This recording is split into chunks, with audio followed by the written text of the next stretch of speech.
Hello again. We're doing fractional exponents, and we were doing exponents with dividing, multiplying, power of a product of a power, etc. And we're going to talk a little bit about fractional exponents because all we were doing positive and negative whole numbers. Basically, we were doing integers. Well, that's not all that happens when we use exponents. We have fractions as well. So I've got 16 to the 1/2, 9 to the 5/2, 25 to the negative 1/2, and 4 to the negative 3/2. And I should probably preface this whole lesson by saying this is uncomfortable for a lot of students. When they see this, they don't really do well. And it's not necessarily because they're not sharp at math, it's just because it's difficult and it does take time. And if you're willing to put in the effort, then it's not so bad. But if you're not willing to put in the effort, of course it's going to be more difficult than it has to be.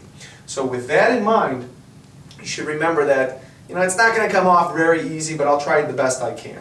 So let me just try to explain a little bit of what a fractional exponent is. And we do this later on in math, especially when we do cube roots, fourth roots, etc. But basically 16 to the power of 1/2 means 16 to the power of 1 all under the square root. See, this number that's in the denominator is actually the root sign, and this number in the numerator of the fraction is actually what it's power to. So if this were 16 to the 1/3, then it would be cube root of 16 to the 1st. That's all it really does. That's just when it works interchangeably. I actually, if I had to choose, I really do like this, but I tell my students I like this because they like this, but I really don't. I really like this one much better. And I think it's much easier to solve. Now basically it just says, what's the square root of 16? Some of you might be saying 4. And that's fantastic, you got it.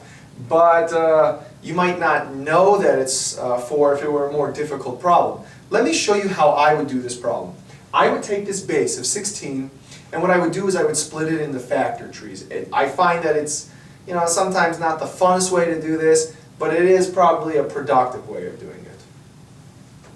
So 16 splits into 4 and 4.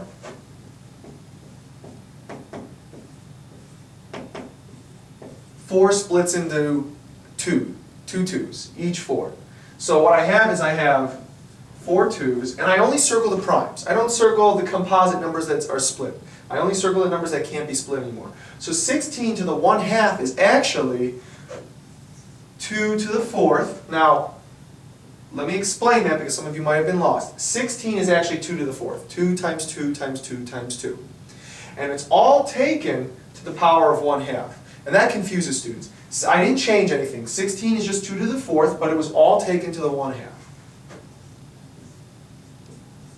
Now, going back to the previous lessons, what do I do with the exponents here? Do I multiply or do I add them? And in this case, I add them. So this is actually 2 to the power of 4 over 1, all to the power of 1/2. That is 2 to the 4 times 1 over 1 times 2.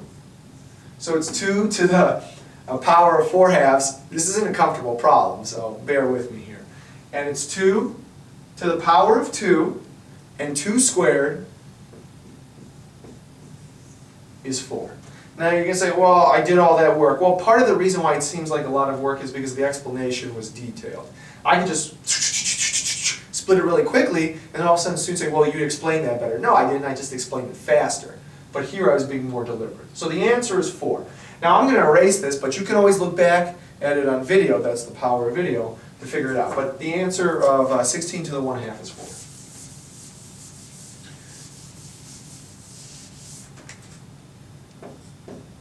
So I erase my work and I just put that down.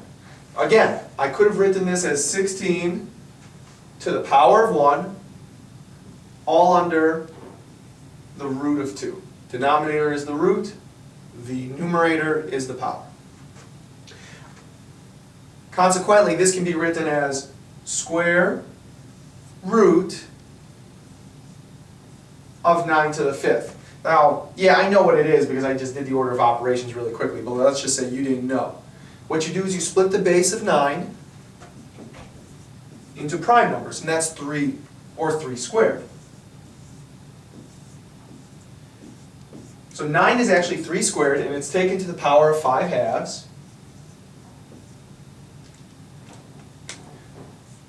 So that's 3 to the 2 over 1, all to the power of 5 halves. That's 3 to the 10 over 2. 10 over 2 is 5, so it's 3 to the 5th. 3 times 3 times 3 times 3 times 3. That's 9, 27, 81, 243. And there you go. Next one is 25 to the negative 1 halves. And students don't like when they see negative exponents. Fine, who cares? Just split it anyways, and it won't be so bad. So 25 can be split into 5 squared. But I'll go ahead and show that.